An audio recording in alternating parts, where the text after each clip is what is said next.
오늘 말씀은 이사야서 19장 1절부터 20장 6절까지의 말씀인데요. 상당히 본문이 길어서 읽지는 않고 제가 본문 절에 따라서 강의에 나가면서 해당되는 부분이 읽는 방식으로 진행하도록 하겠습니다. 일단 본문 성경은 좀 펴시고요. 가급적이면 성경책을 꼭 좀 가지고 다니시면 좋을 것 같습니다. 그래서 좀 평소에 색연필로도 치고 이렇게 필기도 하면서 좀 성경책을 내 책으로 좀 만드는 게 좀 굉장히 중요하다고 생각하거든요.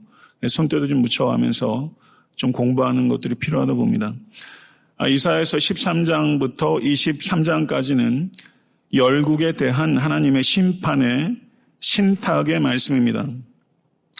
이민생활 하다 보면 신탁 이런 말이 아는 것 같기도 하고 모르는 것 같기도 하고 좀 헷갈릴 수 있을 것 같아서 이 신탁이라는 말의 사전적 의미를 좀 말씀드리겠습니다. 신탁은 신이 사람을 통해서 그의 뜻을 나타내거나 인간의 물음에 대답하는 것, 그것을 신탁이라고 합니다.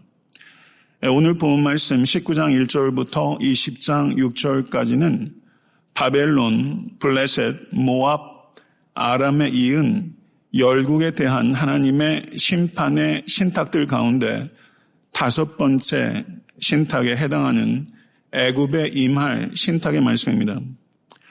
주전 715년 이후에 애굽은 반아수르 운동의 배후였습니다. 유다의 통치자들에게는 애굽과의 동맹을 통해서 아수르의 멍에를 벗어나고자 하는 유혹이 있었습니다.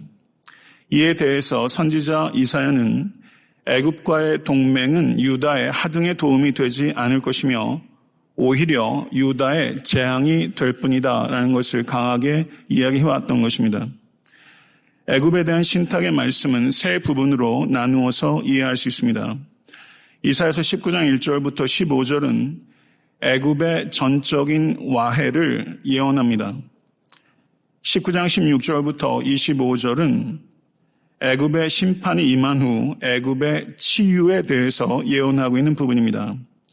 그리고 20장 1절부터 6절은 애굽에 임할 심판의 예표에 대한 부분이라 할 수 있습니다. 19장 1절부터 15절은 애굽의 전적인 와해를 예언하는 부분입니다. 1절부터 4절은 첫 번째로 애굽이 자랑하는 애굽의 종교가 와해될 것이다 라고 말씀하고 있는 부분입니다. 사회적, 정치적, 경제적 붕괴의 원천은 우상 숭배에 있다는 것입니다. 모든 문제의 출발은 영적인 문제라는 것을 우리에게 이야기하고 있는 것입니다. 이사야서 19장 1절부터 4절의 말씀을 같이 한번 봉독하도록 하겠습니다. 애굽에 관한 경고라. 보라, 여호와께서 빠른 구름을 타고 애굽에 임하시리니 애굽의 우상들이 그 앞에서 떨겠고 애굽인의 마음이 그 속에서 녹으리로다. 내가 애굽인을 격동하여 애굽인을 치리니 그들이 각기 형제를 치며 각기 이웃을 칠 것이요 성읍이 성읍을 치며 나라가 나라를 칠 것이며 애굽인의 정신이 그 속에서 쇠약할 것이요 그의 계획을 내가 깨뜨리리니 그들이 우상과 마술사와 신접한 자와 요술객에게 무리로다.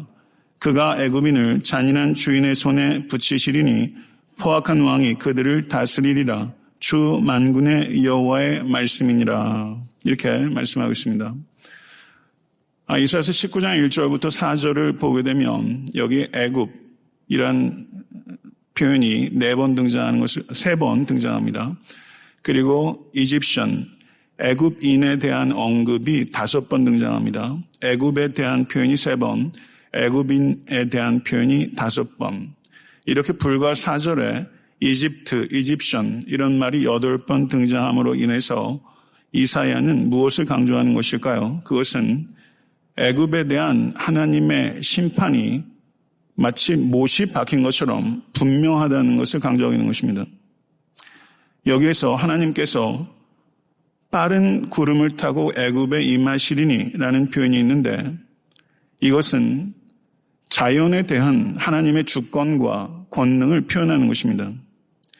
고대 근동의 최강국 중에 하나였던 애굽에 대한 하나님의 공격이 빠르게 임하자 애굽의 우상이 떨고 애굽인의 마음이 녹아졌다고 이야기하고 있습니다. 그리고 이어지는 결과가 형제가 형제를 치고 이웃이 이웃을 치고 성읍이 성읍을 치고 나라가 나라를 치는 동족 상잔의 비극이 벌어지게 될 것이다 라고 예언하고 있습니다. 애굽은 외부 침략에 의해서 나라가 쇠약해지고 무너져 내리기 전에 내부에서 자중질환으로 인해서 애굽은 먼저 허물어지게 될 것이다 라고 말하고 있다는 것입니다. 그래서 거기에 있는 내용이 나라의 정신이 무너져 내리고 분파적 다툼이 나라에 판을 치고 백성들의 사기는 바닥에 떨어지고 그리고 나라를 재건하려고 하는 어떠한 계획도 흔적도 없이 사라지게 될 것이다. 그런데 이와 같이 애굽의 모든 상황이 최악으로 치닫고 있는데도 불구하고 오히려 애굽은 영적으로 하나님께 돌이키고 회개하는 것이 아니라 마술과 강신술과 같은 미신이 오히려 성행하게 되고 영적 파탄이 더 악화될 것이다. 이것이 19장 1절부터 4절이 담고 있는 내용입니다. 19장 5절부터 10절은 애굽의 산업의 와해를 기록하고 있습니다. 19장 1절부터 4절이 애굽의 종교의 와해. 애굽이 자랑하던 첫 번째는 애굽의 종교입니다. 애굽이 자랑하던 두 번째는 애굽의 산업입니다. 이 산업이 와해될 것이다. 5절부터 10절의 말씀을 한번 읽어보겠습니다. 같이 한번 한 목소리로 읽겠습니다. 바닷물이 없어지겠고 강이 잦아서 마르겠고 강들에서는 악취가 나겠고 애굽의 강물은 줄어들고 마름으로 갈대와 부들이 시들겠으며 나일 가까운 곳 나일 언덕의 초장과 나일강 가까운 곡식밭이 다 말라서 난료가 없어질 것이며 어부들은 탄식하며 나일강에 낚시를 던지는 자마다 슬퍼하며 물 위에 그물을 치는 자는 피곤할 것이며 세마포를 만드는 자와 배 차는 자들이 수치를 당할 것이며 그의 기둥이 부서지고 품꾼들이 다 마음에 근심하리라. 여기에 보게 되면요, 나일에 대한 언급이 4번 등장합니다. 그리고 강이란 표현, 여기 강은 나일강이겠죠. 강이란 표현이 3번 등장해요. 여기에서 나일을 결국 의미하는 것이 7번 지칭되어 있다는 것이죠. 나일은 무엇입니까? 나일은 애굽의 풍요의 기반입니다. 하나님께서 애굽이 자랑하는 풍요의 기반을 치신다는 것입니다. 나일이 말라버릴 것이다 라는 것은 이 애굽의 경제적 기반이 허물어질 것이다 이렇게 말씀하는 거거든요. 여러분 바짝 말라버린 강이나 여러분이 경험하셨던 호수를 한번 생각해 보십시오. 나일강이 줄어들자 그 결과 어떻게 되죠? 강에서 악취가 나기 시작합니다. 그리고 강가의 식물이 시들어 버릴 것입니다. 굉장히 사실적 묘사를 하고 있어요. 그리고 7절을 보시면 나일의 가뭄으로 인해서 농업이 파탄되게 될 것이며 8절을 보게 되면 나일이 마름으로 인해서 어업이 파탄하게 될 것이고 9절에 보게 되면 나일이 마름으로 인해서 애굽의 또 다른 대표적인 산업인 세마포를 만드는 직물업이 파탄하게 될 것이다. 결국 하나님께서 은혜를 거두시고 나일을 치게 되면 이 애굽의 풍요로움은 파국을 면할 길이 없게 될 것이다. 그 결과 10절을 보시죠. 기둥은 상류층을 말하는 것이며 품꾼은 하류층을 말하는 것입니다. 결과적으로 애굽의 산업 기반 전체가 허물어짐으로 말미암아 사회의 상류층과 하류층이 모두 다 근심에 빠지게 될 것이다. 이것이 하나님의 말씀입니다. 세 번째는 19장 11절부터 15절의 말씀인데요. 여기에서는 애굽의 지혜가 와해될 것이다 라고 말하는 것입니다. 애굽은 지혜를 자랑했어요. 11절부터 15절의 말씀을 우리 같이 한번 읽어보겠습니다. 소안의 방백은 지극히 어리석었고 바로의 가장 지혜로운 모사의 책략은 우둔하여졌으니 너희가 어떻게 바로에게 이르기를 나는 지혜로운 자들의 자손이라 나는 옛 왕들의 후예를 할 수 있으랴. 너희 지혜로운 자가 어디 있느냐. 그들이 만군의 여호와께서 애굽에 대하여 정하신 뜻을 알 것이요 곧 내게 말할 것이니라. 소안의 방백들은 어리석었고 노베 방백들은 미혹되었도다. 그들은 애굽 종족들의 모퉁이 돌 이건을 애굽을 그릇 가게 하였도다. 여호와께서 그 가운데 어지러운 마음을 섞으셨으므로 그들이 애굽을 매사에 잘못 가게 함이 취한 자가 토하면서 비틀거림 갖게 하였으니 애굽에서 머리나 꼬리며 종려나무 가지나 갈대나 아무 할 일이 없으리라. 아멘. 오늘 본문 말씀 사실 해석하는 게 상당히 난해합니다. 그 작구나 어떤 단어 하나들의 의미를 다 밝히는 것은 현실적으로 썩 지혜로운 방법은 아닌 것 같고 저는 굉장히 함축적으로 그 본문이 뜻하는 대지를 지금 전달하고 있는 거예요. 소안과 놉은 애굽의 대표적인 두 개의 도시를 나타냅니다. 이 소안과 놉의 방백들, 관리들은 바로의 참모입니다. 근데 이 바로의 참모들은 어떠한 정치적 입장을 가지고 있었냐면 반아수르 동맹 정책을 입안하고 집행하는 강경파 참모들이었습니다. 그런데 이 소안과 놉의 방백들은 하나님의 계획은 전혀 알지 못합니다.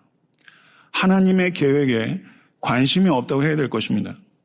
이 참모들은 자신의 지혜를 과신한 나머지 자신의 계획을 입안하고 그것을 실행하는 것에만 마음과 힘을 쏟는 자들입니다. 그 결과 그들은 나라를 똑바로 이끌어 가야 되는 모퉁이 돌과 같은 역할을 해야 되는데 이들은 시대의 징후를 분별하지 못하고 근시안적인 지혜로 백성들을 잘못된 길로 인도하고 있는 것입니다. 그래서 기가 막힌 표현이 등장하는데요. 술에 취한 자가 토한 음식 사이를 비틀거리며 걷는 것처럼 소안과 놉의 방백들이 나라와 백성들을 마치 그렇게 인도하고 있는 것이다.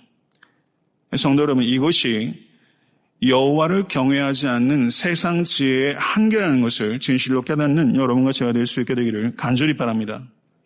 이렇게 세 가지 애굽이 자랑했던 것들을 하나님께서 치셨습니다. 그리고 19장 16절부터 25절까지는 갑자기 내용의 전환이 일어나서 애굽에 임하게 될 구원을 이야기하고 있습니다. 16절부터 25절을 한번 읽어볼 텐데요. 성도 여러분, 그 읽을 때는 좀 소리를 내서 부끄러워하지 마시고 좀 읽으시면 좋겠어요. 지금 읽으면 한 5명쯤 읽으시는 것 같아요. 그렇게 하지 마시고 소리를 내서 읽으면 몸의 구멍들이 다 듣는 거예요. 속의 내장도 울리게 되고 그래서 낭독에 힘이 있어요. 그래서 읽을 때는 마음을 같이 해서 읽고 그래서 예배에 우리가 같이 참여하면서 그냥 수동적인 예배절에 있지 말고 능동적으로 이 말씀에 참여하시고 이 말씀을 먹으시라고 권면하고 싶습니다. 16절부터 25절의 말씀 교독하겠습니다. 제가 먼저 읽겠습니다. 그날의 애굽인이 부녀와 같을 것이라. 그들이 만군의 여호와께서 흔드시는 손이 그들 위에 흔들림으로 말미암아 떨며 두려워할 것이며 유다의 땅은 애굽의 두려움이 되리니 이는 만군의 여호와께서 애굽에 대하여 정하신 계획으로 말미암음이라. 그 소문을 듣는 자마다 떨리라. 그날에 애굽 땅에 가나안 방언을 말하며 만군의 여호와를 가리켜 맹세하는 5 성읍이 있을 것이며 그중 하나를 멸망의 성읍이라 칭하리라. 그날에 애굽 땅 중앙에는 여호와를 위하여 제단이 있겠고 그 변경에는 여호와를 위하여 기둥이 있을 것이요 이것이 애굽 땅에서 만군의 여호와를 위하여 징조와 증거가 되리니 이는 그들이 그 압박하는 자들로 말미암아 여호와께 부르짖겠고 여호와께서는 그들에게 한 구원자이자 보호자를 보내사 그들을 건지실 것입니다. 여호와께서 자기를 애굽에 알게 하시리니 그날에 애굽이 여호와를 알고 제물과 예물을 그에게 드리고 경배할 것이요 여호와께 서원하고 그대로 행하리라. 여호와께서 애굽을 치실지라도 치시고는 고치실 것이므로 그들이 여호와께로 돌아올 것이라. 여호와께서 그들의 간구함을 들으시고 그들을 고쳐주시리라. 그날에 애굽에서 아수르로 통하는 대로가 있어 아수르 사람은 애굽으로 가겠고 애굽 사람은 아수르로 갈 것이며 애굽 사람이 아수르 사람과 함께 경배하리라. 그날에 이스라엘이 애굽 및 아수르와 더불어 셋이 세계 중에 복이 되리니 다 같이 이는 만군의 여호와께서 복주시며 이르시되 내 백성 애굽이요 내 손으로 지은 아수르요 나의 기업 이스라엘이요 복이 있을지어다 하실 것입니다. 아멘. 성경을 읽을 때 반복되는 단어에 주의를 기울여야 되는 것입니다. 여기에 반복되는 단어가 눈에 띄는 게 뭐가 있죠? 그날에.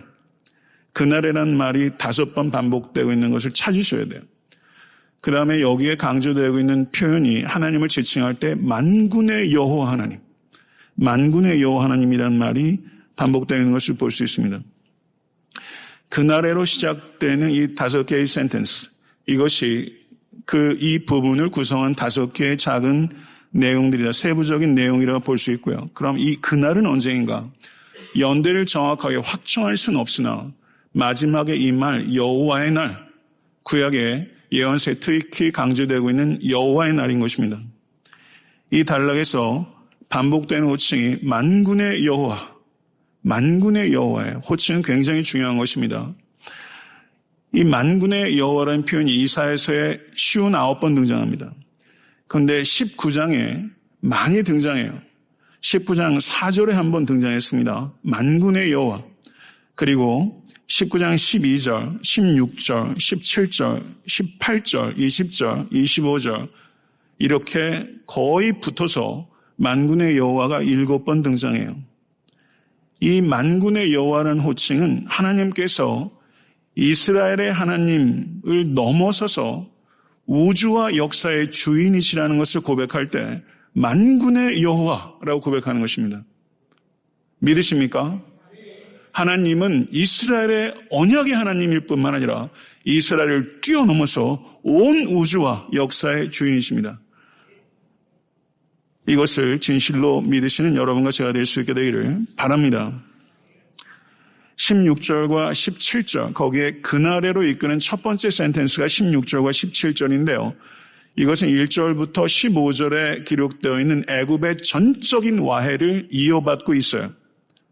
그 내용을 받아서 요약하면서 내용이 전환이 이루어지는 전환 구절이라 할 수 있습니다. 여기에는 어떻게 말하냐면 만군의 여호와의 손이 들려졌다. 그랬더니 애굽이 벌벌 떨었다. 라는 내용을 이야기하고 있습니다. 그런데 18절에서 25절에는 애굽을 향한 하나님의 궁극적인 목적을 설명하고 있는데요. 성도 여러분, 18절부터 25절은 구약 성경에서 가장 파격적인 말씀이라고 표현하는 학자들이 있어요. 하나님의 궁극적인 목적은 애굽의 파멸이 아닙니다. 여기에 멸망의 성읍이라고 표현되고 있는데요.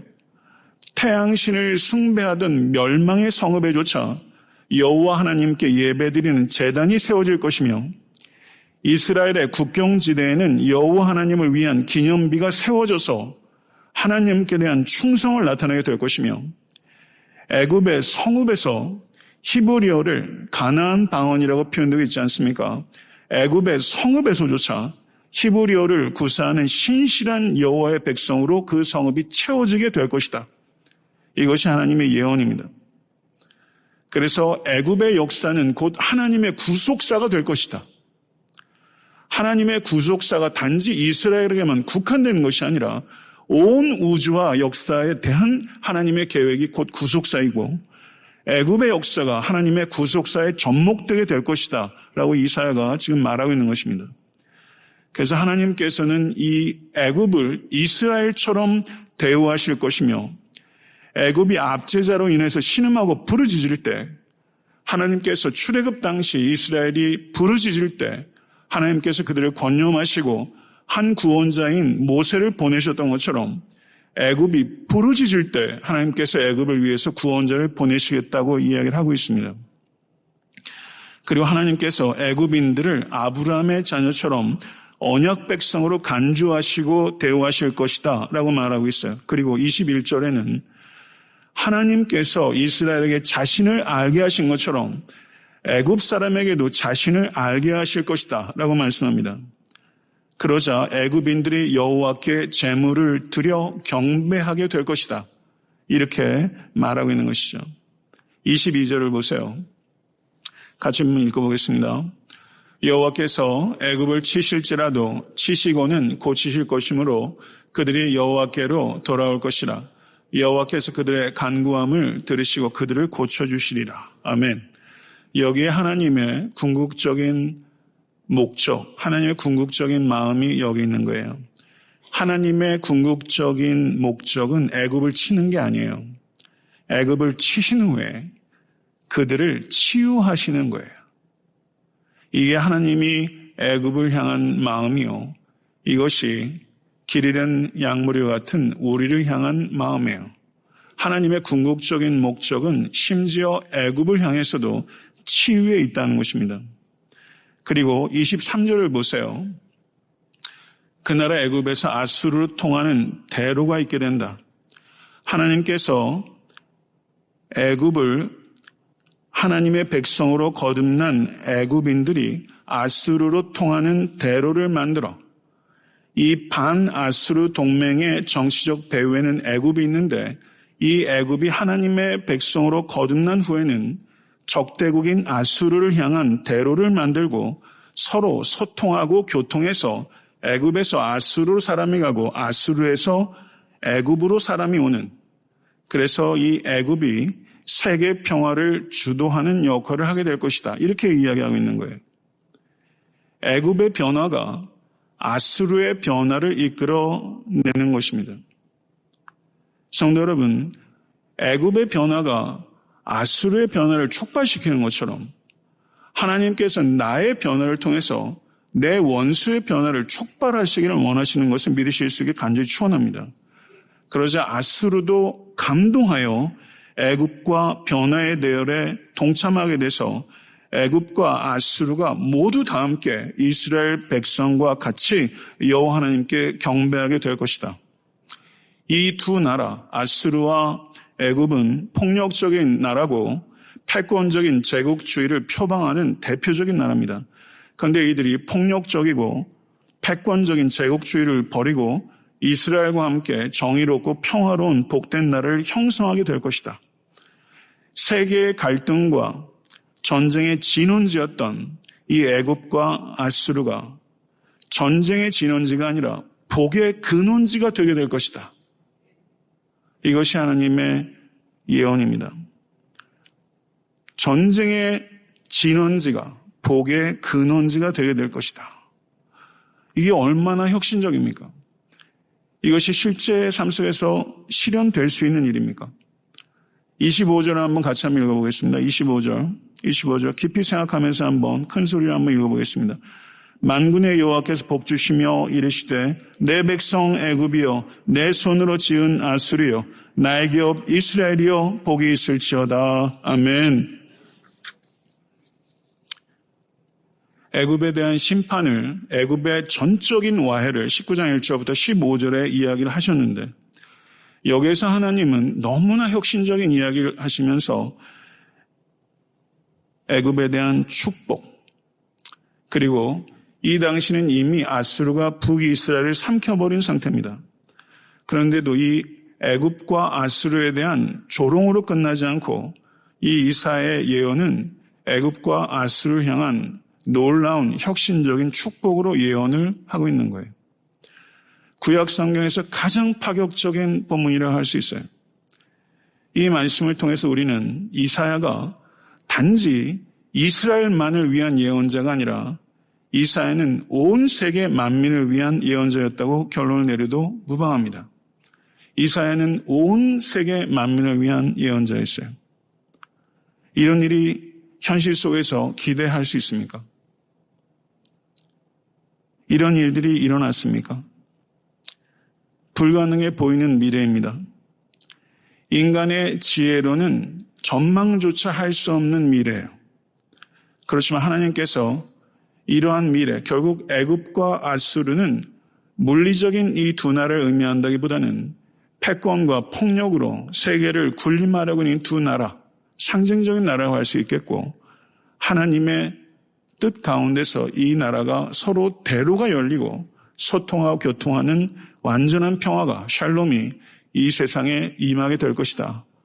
하나님의 지혜로 그와 같은 일이 일어나게 될 것이다. 주님께서 우리에게 약속하고 계신 것입니다. 믿으십니까?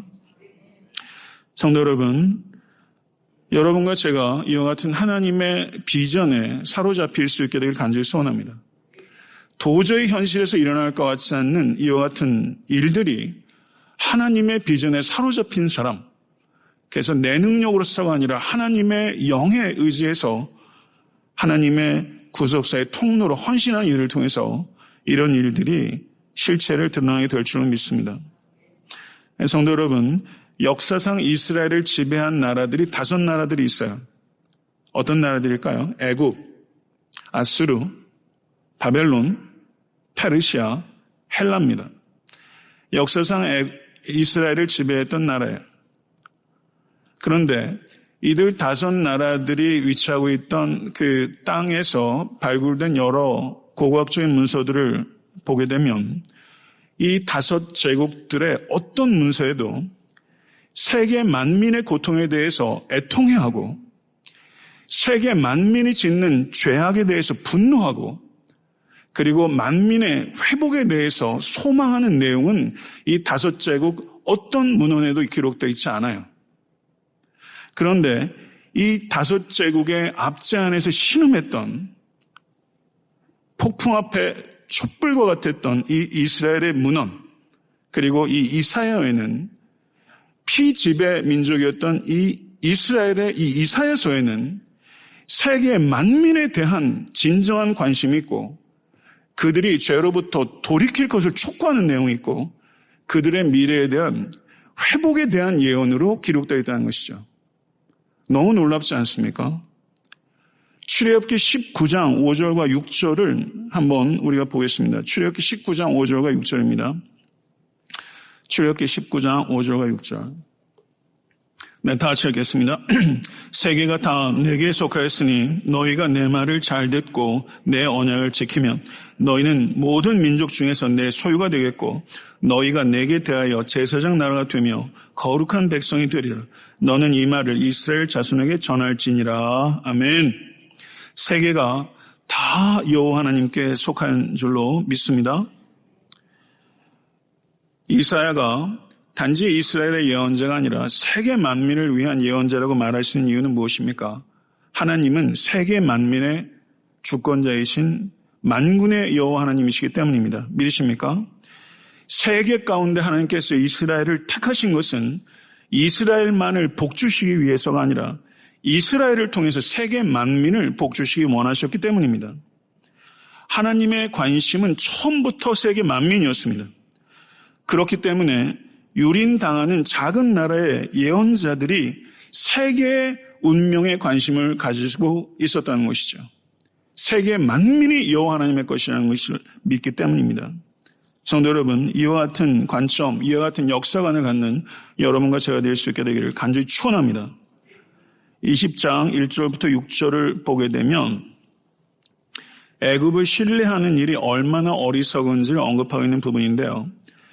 20장의 예언은 주전 714년에서 711년까지 약 3년 동안 블레셋의 아스돗이 주도한 반아수르 봉기가 실패한 것을 배경으로 하는 예언입니다. 애굽과 구스는 아수르에 대항해서 봉기하면 우리들이 도와주겠다라는 약속을 통해서 팔레스타인 인근의 나라들이 반아수르 정책에 동참하기를 유혹했습니다.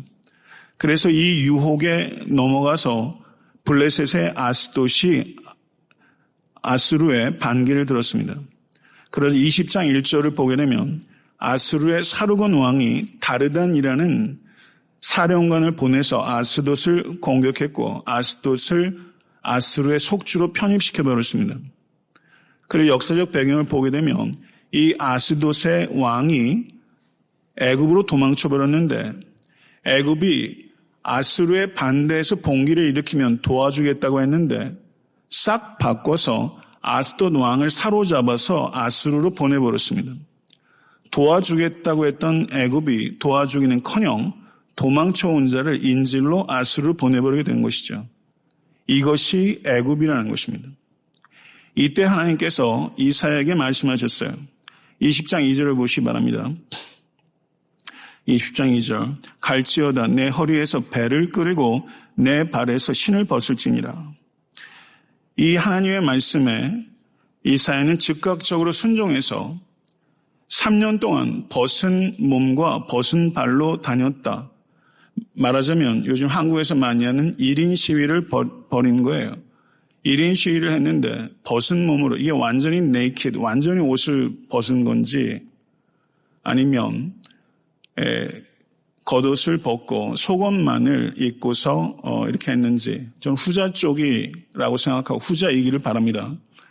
벗은 몸과 벗은 발로 3년 동안 1인 시위를 했어요. 이 1인 시위를 한 건 몸의 언어죠. 행위로 예언을 하는 것입니다. 애굽과 구스, 반아수르 동맹을 독려하고 유혹했던 이 애굽과 구스의 미래가 나처럼 벗겨지게 돼서 포로로 잡혀가게 될 것이다. 이것을 무려 이사야가 3년 동안 1인 시위로 행위로 예언을 한 것입니다. 6절의 말씀을 보세요. 믿었던 애굽의 배신을 당한 아스돗 사람의 좌절과 탄식을 말하는 거예요. 6절 말씀 보겠습니다. 우리가 믿던 나라, 곧 우리가 아스르 왕에게서 벗어나기를 바라고 달려가서 도움을 구하던 나라가 이같이 되었은즉 우리가 어찌 능히 피하리요? 라고 말하고 있는 것이죠. 이것을 통해서 이사야는 애굽은 친한 벗 같지만 결코 믿어서는 안 되는 위험한 독이다라는 것을 이야기하고 있는 것이죠. 성도 여러분, 애굽과 구스 사람이 볼기가 드러날 정도로 수치를 당하게 될 것이다 라는 것을 부각시키기 위해서 이사야가 벗은 몸과 벗은 발로 다녔어요. 이사야는 어떻게 그렇게 할 수 있었을까요? 이사야는 어떻게 해서든지 자신의 몸을 통해서 하나님께서 명령하셨기 때문에 이스라엘을 애굽과 동맹에서 아스루와 대항하는 일로부터 나라를 구하겠다는 일념으로 저는 벗은 몸과 벗은 발로 다녔어요. 부끄러움을 개의치 아니하고 하나님의 명령에 순종한 것입니다. 이사야가 완전히 옷을 벗었든 아니면 겉옷을 벗고 속옷만 입었든 둘 다 수치스럽기는 매한 가지. 하루도 그렇게 못할 것입니다. 사람들이 모이는 광장에서 여러분 하루라도 그렇게 하겠습니까? 3년 동안 이사야가 이렇게 순종했다고 언급하고 있어요. 이 말씀을 통해서 우리는 부끄러움을 개의치 아니하고 하나님의 예언의 통로로 순종했던 이 이사야를 통해서 우리는 부끄러움을 개의치 아니하시고 우리의 구원을 얻기 위해서 옷이 벗겨지시고 맞으시고 모욕당하시고 십자가 들려 돌아가신 우리 주 예수 그리스도의 순종을 봐야 하는 것입니다. 이사야의 순종이 우리가 도저히 납득하기 어려울 만큼 참 절대적인 순종이었다면 우리 주 예수 그리스도의 순종은 이사야의 순종과도 비할 바가 아닐 것입니다. 사랑하는 성도 여러분, 말씀을 맺겠습니다. 저는 오늘 애굽의 붕괴에 대한 예언의 말씀을 연구하고 묵상하면서 어쩔 수 없이 조국 대한민국을 향한 하나님의 두려운 경고의 음성을 들었어요. 애굽뿐만 아니라 역사상 존재했던 모든 나라와 민족의 붕괴에는 영적인 붕괴가 먼저 있습니다. 우상 숭배가 애굽의 사회적, 정치적, 경제적 붕괴의 원인이었어요. 한 나라와 민족의 붕괴는 외부의 공격에서부터 시작되지 않습니다. 항상 내부의 자중질환으로부터 시작돼요. 남과 북이 분열된 지 70년입니다. 그것으로도 모자라서 지역으로 분열돼 있고 세대가 분열되더니 이제는 온통 나라가 이념으로 반토막이 나버렸습니다. 한반도를 둘러싼 열강의 각축이 날로 거센데 내부의 자중질환으로 조국은 심각한 위기에 직면해 있습니다. 어떻게 하다 보니까 조국이란 말이 나와서 애굽처럼 한국 사회도 나라의 정신이 허물어졌고 국민의 사기는 바닥을 쳤고 나라를 새롭게 하려는 어떤 정권의 계획도 수포로 돌아가는 것처럼 보입니다. 전 19장 1절부터 15절에 이어지는 이 일련의 예언이 마치 그대로 신문의 사설에 나도 무방할 정도로 이것이 매우 사실적 언어로 들려요. 성도 여러분, 부디 이 세상을 위한, 도탄에 빠진 이 세상을 위한, 특별히 혼란에 빠진 한국 사회를 위한 유일한 대안 공동체는 교회밖에 없다는 것을 우리 성도들 스스로가 믿을 수 있게 될 간절히 축원합니다. 우리가 유일한 이 세상의 대안 공동체가 바로 우리라는 것을 우리가 믿지 않는다면 세상 누가 믿어주겠습니까? 현대사회의 우상은 무엇입니까? 존 파이퍼는 이런 말을 했어요. 현대사회의 우상은 자아요. 우상숭배의 교리는 자율성이며 우상숭배의 예배 형식은 예배를 즐기는 것이다 라고 말했어요. 예배를 즐기는 것이 우상숭배의 예배 방식이라는 거예요. 우상은 자아요. 우상숭배의 교리는 자율성이라는 것입니다. 사랑하는 성도 여러분, 만일 여러분과 제가 예수를 믿는다고 하면서 예수께서 가신 길을 걷지 않고 예수를 닮으려는 생각이 없이 신앙생활을 하고 계시다면 우상숭배일지 모릅니다. 사랑하는 성도 여러분, 오늘 이 예배를 통해서 우리가 철저하게 예배를 통해서 자기중심성을 버리고 자기 부인의 길을 걸어가는 여러분과 저 그리고 애타한테 섬기는 교회가 될 수 있게 간절히 축원합니다. 부디 낙심하지도 마십시오. 자고하지도 마십시다. 한국 교회가 한국 사회 유일한 하나님의 대안 공동체인 것을 확신하십시다. 그래서 한국 사회가 갱신되고 한국 사회와 민족의 희망의 횃불이 되는 한국 사회가 될 수 있기 위해서 기도하십시다. 그리고 애타한테 섬기는 교회가 이 이민 사회에서 우리의 주어진 삶의 자리에서 부디 여러분과 제가 자기 부인의 십자가를 짐으로 인해서 아틀란타와 미주와 남미에서 희망의 불씨가 되기를 간절히 소원합니다. 성도 여러분, 여러분이 의지하는 나이를 버리십시오. 그리고 하나님만을 의지하십시오. 나이를 의지하면 나이를 치실 것입니다. 하나님을 이용하기 위해서 신앙생활하지 마시고 하나님께 쓰임받기 위하여 하나님께 가까이 가십시오. 여러분과 저의 안전과 복락은 나이에 있지 않고 오직 여호와 하나님께만 있는 줄 믿습니다. 참된 지혜는 나의 계획이 아니라 하나님의 계획에 관심을 갖는 것입니다. 하나님의 계획에 관심을 가질 때 우리는 시대를 분별할 수 있습니다. 시대를 분별하지 못하는 이유는 사실은 나의 계획에만 우리가 매몰되어 있기 때문입니다. 참된 지혜의 출발은 나는 용서받은 죄인이라는 것에서 시작하는 것입니다. 온 마음을 다해 하나님의 뜻을 이루려고 하십시오. 그러면 여러분의 지혜는 성장하게끔 되는 것입니다. 온 마음을 다해 하나님의 뜻을 이루려고 하는 지혜의 공동체. 그래서 여러분과 제가 협소한 안목, 육적인 안목이 다 벗어지고 눈에 비늘이 벗겨져서 부디 거시적인 안목, 영적인 안목을 회복해서 교회를 갱신하고 이 땅을 새롭게 하는 새 창조의 공동체가 될 수 간절히 소원하고 여러분과 저에게 주어진 분수에 맞게 영적 리더로 쓰임받을 수 있게 간절히 축원합니다. 하나님의 궁극적인 목적은 세상을 치는 것이 아니라 세상을 치유하는 것입니다.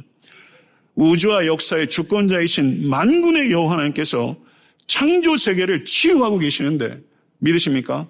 그 치유하심의 통로로 여러분과 제가 부르심을 받은 것이며 그것이 교회입니다.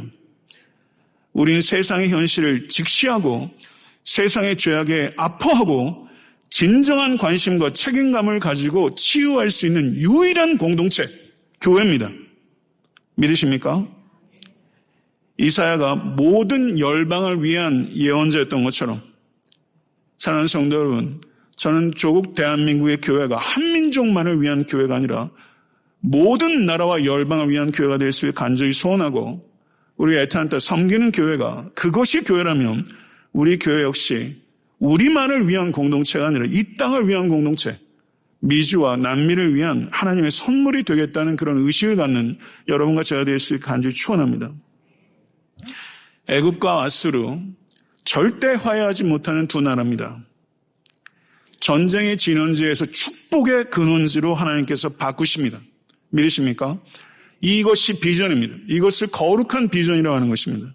이 거룩한 하나님의 비전에 사로잡혀서 성도 여러분, 여러분과 도저히 화해가 안 될 것 같은 앗수르 있잖아요. 그 앗수르를 향해서 대로를 내십시오. 그 대로를 내셔서 애굽 사람과 앗수르가 서로 소통하고 교통하는 것처럼 그와 같은 평화의 도구로 쓰임받는 그리스도의 사람이 되실 수 간절히 축원합니다. 여러분과 저에게도 그리고 우리 교회에게도 나라와 민족에게도 친구처럼 보이지만 사실은 가장 위험한 독과 같은 적이 있습니다. 그것이 애굽입니다. 모든 이들이 애굽과 동맹해야 된다고 했을 때 1인 시위를 3년 동안 했던 이 이사야. 이 시대는 이런 이사야가 필요합니다. 이렇게 존경받을 만한 목회자와 그리스도의 제자가 나타나야 합니다. 바로 여러분과 제가 그런 사람이 되기를 원합니다.